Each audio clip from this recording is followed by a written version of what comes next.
প্রশ্ন করা পর্যন্ত এখনো ঠিক আছে। এখন পর্যন্ত জানি না আর ১ ঘন্টা পর কি হবে।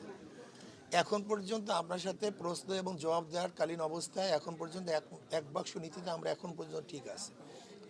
যদি কেউ মুনাফিকি না করে, অতি উৎসাহী না হয়, লুবি না হয়, ক্ষমতার পাগল না হয়, ইসলামকে ক্ষমতায় নিতে চায়, তাহলে এখন পর্যন্ত ঠিক থাকবে।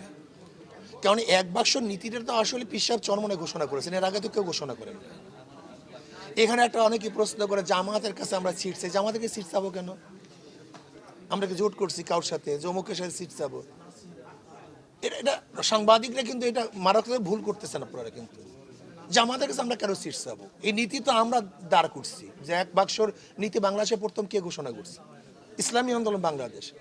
যদি কাউকে রাখে, কাউকে বেড়ে, কাউকে সিট দেয় না দেয়, তো প্রশ্ন আসবে ইসলামী আন্দোলন কাকে কত সিটটা দিবে কি দিবে না, যেহেতু এরা প্রথম সূচনা করেছে। কি কথা ঠিক না? কিন্তু এখানে তো কাউকে সিট দিবে না। এখানে আমরা সবাই সমঝোতার ভিত্তিতে সিট নেব, একটা অ্যালায়েন্স করব, যে যেখানে ভালো, যে যেখানে অবস্থান ভালো, সেখানে আমরা কীভাবে বলবো এত সিট এইরকম অ্যালায়েন্স তো আমরা করি নেই, এই জোটই তো আমরা করি নেই। সাথে এনসিপি জোট করবে, তা জামাত কার সাথে জোট করছে? একটা প্রশ্ন আছে কি নেই?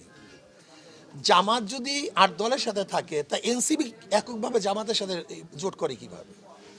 একটা প্রশ্ন নাই কি? যদি জামাতের সাথে এনসিপি করে, তা জামাত কার সাথে জোট করছে? এখানে প্রশ্ন হতে পারে যে এনসিপি ৮ দলের সাথে আসবে কি আসবে না। কিন্তু দেখেন আমাদের প্রশ্নগুলি, আমাদের বক্তব্যগুলি কেমন যেন এদিক ওদিকে চলে যাচ্ছে। কেন? তারেক সাহেব আগে ছিলেন না দেশে? তিনি কি আগে দেশে ছিলেন, নেতৃত্ব প্রদান করেন নেই? সে আবার নতুন কি? হয়তোবা এতদিন পর্যন্ত তার সংগঠনকে গুছাতে পারেন না, হয়তোবা তার সংগঠনকে কিছু গুছাতে পারেন, কিছু শৃঙ্খলাবদ্ধ করতে পারেন, যে এটা একেবারে বিশৃঙ্খল হয়ে গেছিল। সেখানে অন্য জোটের উপরে, অন্য আন্দোলনের উপরে, অন্য রাজনীতির উপরে প্রভাব পড়বে কেন? হয়তোবা তার সংগঠন কিছুটা হয়তো মিনিমাস হতে পারে, কিছুটা হলো যা ভেঙ্গে চুরে গেছে সেটাকে সে অংশগ্রহণ করতে পারে। এটা আমি মনে করি যে আরও ভালো উচ্ছৃঙ্খল দলের মধ্যে কেউ থাকলে তারা শৃঙ্খল করবে, এটা আমরা ভালো মনে করি।